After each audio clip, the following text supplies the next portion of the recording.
Sir good morning sir. Navyandhra నిర్మాత అయినటువంటి మరియు స్వర్ణాంధ్ర పితామహులు, యువతకి మార్గదర్శకులు మన నారా చంద్రబాబు నాయుడు గారికి, గౌరవనీయులైన ఆంధ్రప్రదేశ్ ముఖ్యమంత్రి వర్యాలు మరియు ఈ కమిటీ ఈ ఉపాధి పరిశ్రమలకు ఈ ప్రారంభానికి ఇచ్చేసినటువంటి మినిస్టర్ గారికి, అలాగే కలెక్టర్ గారికి, ఎమ్మెల్యే గారికి అందరికీ నమస్కారాలు తెలియజేసుకుంటూ, సార్ మీరు తెచ్చే మెయిన్ మాకు టైం లేదు కాబట్టి, నేను చాలా పేద కుటుంబం నుంచి వచ్చాను సార్. ఏమీ తినడానికి తిండి లేదు, ఉండడానికి ఇల్లు లేదు. అటువంటి కుటుంబం నుంచి వచ్చినటువంటి పారిశ్రామికవేత్తను సార్. అది కేవలం మీ యొక్క పాలసీసే. నేను ఇంజనీరింగ్ కంప్లీట్ అయ్యి 2006లో బీటెక్ చేశాను సార్. మాకు ఉండడానికి ఇల్లు కూడా లేదు, తినడానికి తిండి కూడా లేదు సార్. అటువంటిది మిమ్మల్ని మార్గదర్శకులుగా మీ యొక్క పాలసీస్తో నేను ఇంత చదివి బీటెక్ ఆంధ్ర యూనివర్సిటీలో గోల్డ్ మెడల్గా సంపాదించి, నేను టాటా ఐరన్ అండ్ స్టీల్ కంపెనీలో టిస్కోలో జాబ్ రిజైన్ చేసి వచ్చి ఈరోజు 10 మందికి ఉపాధి కల్పించాలి, నేను ఒక పేద కుటుంబం నుంచి వచ్చాను, పేదవాళ్ళందరికీ సహాయం చేయాలనే ఉద్దేశంతోనే నేను 2017 partnership summit, CII partnership summit మీ యొక్క అధ్యక్షతన జరిగినటువంటి విశాఖపట్నంలో ఎంఓఈ చేశాను సార్. హాస్పిటల్ హెల్త్ కేర్ పైన అక్కడి నుంచి 2017లో హాస్పిటల్ పెట్టి వెంటనే 1 ఇయర్లో 2017 ఎండింగ్లో ఓపెనింగ్ ప్రారంభించాను సార్. మీ యొక్క ఉప ముఖ్యమంత్రి గారు చినరాజప్ప గారు వచ్చారు, అప్పుడు రామ్మోహన్ నాయుడు గారు అందరూ సమక్షంలో ఓపెనింగ్ చేశాం సార్ గ్రాండ్గానే. ఓపెనింగ్ అయిన తర్వాత ఇప్పటికీ కూడా మా హాస్పిటల్లో నిరంతరం పేదవారందరూ ఉచితంగానే ఫ్రీ సర్వీస్ చేస్తున్నాం సార్. అటువంటి సర్వీసు ఇచ్చినందుకు మీ యొక్క ఎంఓఈ కారణం సార్. కోవిడ్లో కూడా సుమారు మా శ్రీకాకుళం డిస్ట్రిక్ట్లో మా హాస్పిటల్లో 1200 మందికి పైన సర్వీస్ చేసాం సార్. అందులో డెత్ రేటింగ్ ఓన్లీ 5 మెంబర్స్ మాత్రమే సార్. అటువంటిది సర్వీస్కి కూడా మీరే కారణం సార్. ఎందుకంటే 2017లో ఏర్పాటు చేసిన ఆ యొక్క సిఐ పార్ట్నర్షిప్ సమ్మిట్లో ఏర్పాటు చేసిన ఎంఓఈతో ఎంతోమందికి ప్రాణభిక్షను పెట్టిన దాత సార్ మీరు. అటువంటిది కాకుండా ఈ యొక్క మా యొక్క ఎంతోమంది ఎంప్లాయ్మెంట్ లేనటువంటి ఇంజనీరింగ్ గ్రాడ్యుయేట్స్కి కూడా మీరు మార్గదర్శకులుగా నిలిచారు సార్. అదేవిధంగా అదే స్ఫూర్తితో నేను మా శ్రీకాకుళం జిల్లా, విజయనగరం జిల్లాలో రైతు వారు ఎక్కువ ప్యాడీ ఏరియా, తర్వాత ఎక్కువగా వనరులు ఉండే మా జిల్లా అగ్రికల్చర్ బేస్డ్గా ఎక్కువ ఉంటాయి. తర్వాత sea coastal 192 kilometres sea coastal ఏరియాలో ఉండే మత్స్య సంపద, అపారమైన మత్స్య సంపద ఇక్కడి నుంచి కోల్కత్తా, వెస్ట్ గోదావరి, మిగతా డిస్ట్రిక్ట్లకు వెళ్ళిపోతుంది సార్. అటువంటిది ఇక్కడ ఒక్క ప్రాసెసింగ్ ప్లాంట్ కూడా లేదు సార్. అటువంటి ప్రాసెసింగ్ ప్లాంట్ని కూడా ఏర్పాటు చేయాలని నేను మొదటి నుంచి ఎప్పటి నుంచి 3 ఇయర్స్ నుంచి స్టడీ చేశాను సార్.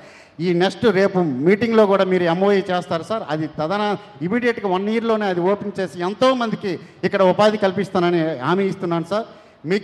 ముఖ్యంగా ఈరోజు బయోకంప్రెసర్ ప్లాంట్ ప్రారంభించిన మీ యొక్క చేతుల మీదుగా, మీ యొక్క వర్చువల్గా ఇక్కడ మినిస్టర్ గారు, ఎమ్మెల్యే గారు, కలెక్టర్ గారు అందరి సమక్షంలో నేను ఈరోజు మీరు స్టోన్ లేయింగ్ చేస్తున్నారు సార్. ఇదే రోజు నుంచి 1 ఇయర్ లోపు అది ఓపెనింగ్ చేసి మీ ఇక్కడ ఈ ఏరియాలో ఉండే రైతులందరికీ కూడా ఉపాధి కల్పన చేస్తాం సార్. సుమారు 500 మంది రైతులు, ఇండైరెక్ట్ పీపుల్స్ కనీసం 10,000 రైతుల వరకు ఇక్కడ ప్యాడీ అందరికీ కూడా ఉపాధి కలుపుతుంది సార్. ప్రతి ఒక్కరు మీరు అనుకున్నటువంటి ఆశయం, ప్రతి ఇంటి నుంచి కూడా ఎంటర్ప్రీనర్ తయారవ్వాలని అన్నారు సార్. అదే ఊపుతో ఇక్కడ ప్రతి ఇంటి నుంచి కూడా ప్యాడీ అగ్రికల్చర్ బేస్డ్ రైతులందరూ కూడా ఒక ఎంటర్ప్రీనర్గా చేస్తాను సార్. ఈరోజు మీకు హామీ ఇస్తున్నాను. ఇదే యూనిట్ మీ శ్రీకాకుళం జిల్లాలో కూడా ఈరోజు మన గౌరవనీయులైన కొండపల్లి శ్రీనివాస్ గారు మంత్రివర్యులచే అక్కడ కూడా మాకు సుమారు 15 టీపీడీ 2 బయోకంప్రెసర్ యూనిట్స్ అంటే 30 టీపీడీలు సంతరుటి గ్రామంలో ఇప్పుడు కొండపల్లి శ్రీనివాస్ గారి చేత లేయింగ్ ఫౌండేషన్ అవుతుంది సార్. అది కూడా మీకు వితిన్ 1 ఇయర్లో స్టార్ట్ చేసి శ్రీకాకుళం జిల్లాలో మా ఎయిమ్ ఏంటంటే శ్రీకాకుళం జిల్లా, విజయనగరం జిల్లాలో ప్రతి రైతులకు కూడా ఎంప్లాయ్మెంట్, ప్రతి ఇంటి నుంచి కూడా ఒక ఎంటర్ప్రీనర్ తయారు చేయాలని, ప్యాడీని వేస్ట్గా కాల్చొద్దు, మేము బయోగ్యాస్కి మాకు యూజ్ చేసుకుంటాము, ప్రతి రైతుకు కూడా మీకు ఉపాధి కలుపుతుందని ఒక నినాదంతో ఈ ఇండస్ట్రీ కూడా తీసుకుని వెళ్ళి మీ యొక్క సంస్కరణలు, పాలసీలు, ఈ గ్రీన్ ఎనర్జీ పాలసీ ఎంతో బెనిఫిట్గా మాకు ఎంతో ఆదరణ కనిపించింది. అందువల్ల ఈ పాలసీలో మాకు ఈ ఇండస్ట్రీ రావడం కూడా మీ యొక్క సంస్కరణలకి మేము హ్యాట్సాప్ తెలియజేస్తున్నాం. ఒక టైం లేదు కాబట్టి మీ స్వయంగా మాకు ఇటువంటి అవకాశం ఇచ్చి మేము ఎప్పటి నుంచో కూడా మీతో పాలు పంచుకోవాలని మాటలు పంచుకోవాలని చూశాను సార్. ఎందుకంటే మీరు ఇచ్చిన మార్గదర్శనంతో నేను ఏమీ లేని స్టేజ్ని పేదవారిని సార్. అటువంటి మీరు ఇచ్చిన స్టేజ్తో ఈరోజు మా కంపెనీ 500 కోట్ల నెట్వర్క్తో ఉంది సార్. అటువంటి ప్రతి పేదవారికి సేవ చేయాలన్న దృక్పథంతో సుమారు మా జిల్లాలో గాంధీ విగ్రహాలు 1000 పైన ఇచ్చాను సార్ ఇంటింటికి.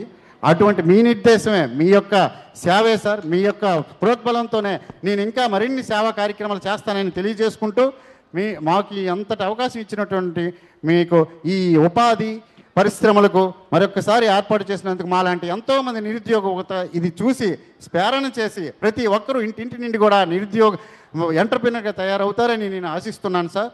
ఇంతటి అవకాశం ఇచ్చినందుకు మా కలెక్టర్ గారికి, ఎమ్మెల్యే గారికి, మినిస్టర్ గారికి అందరికీ పేరున ధన్యవాదాలు తెలుపుకుంటూ సెలవు తీసుకుంటున్నాను. Thank you. ఇప్పుడు మీరు రామ్మోహన్ రావు ఒకప్పుడు మీ మాదిరిగానే మామూలు వ్యక్తి, పేద కుటుంబం, ఒక ఆలోచన ఉంది. ప్రభుత్వ ఆలోచనకు అనుగుణంగా ఆయన మోల్డ్ చేసుకుంటూ వచ్చాడు. బాగా చదువుకున్నాడు, ఫస్ట్ హాస్పిటల్ పెట్టాడు.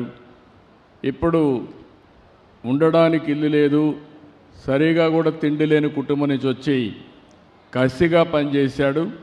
500 కోట్ల రూపాయలు నెట్వర్త్ అంటే కొన్ని వేల కోట్ల రూపాయలు పెట్టుబడి పెట్టే స్థాయికి వచ్చాడు. ఒకసారి జీవితంలో కొంత స్థిరపడితే ఆకాశమే అద్దుగా ఎదిగే అవకాశం ఉంటుంది. దానికి చిరునామాగా రామ్మోహన్ రావు గారు తయారయ్యారు. ఇలాంటి వాళ్ళని వీళ్ళందరూ కూడా మట్టిలో పుట్టిన మాణిక్యాలు.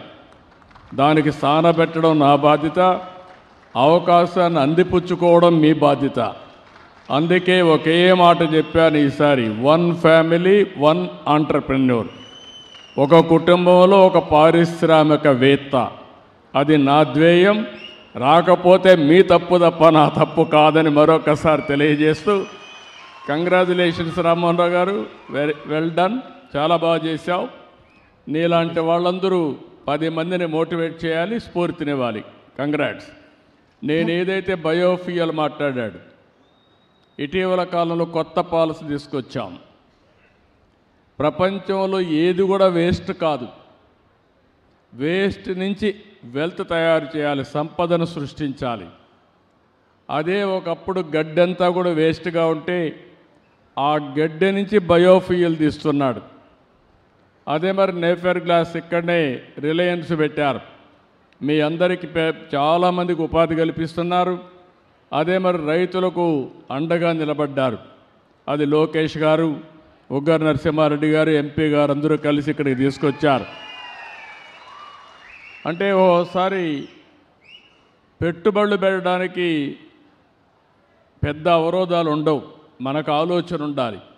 మనం అందిపుచ్చుకునే పరిస్థితి వస్తే చాలామంది ముందుకు వస్తారు. తర్వాత మనం కూడా పెట్టుబడులకు ఆకర్షించడమే కాకుండా పెట్టుబడులు పెట్టే పరిస్థితి మనకు రావాలి. అది వస్తేనే సాధ్యం.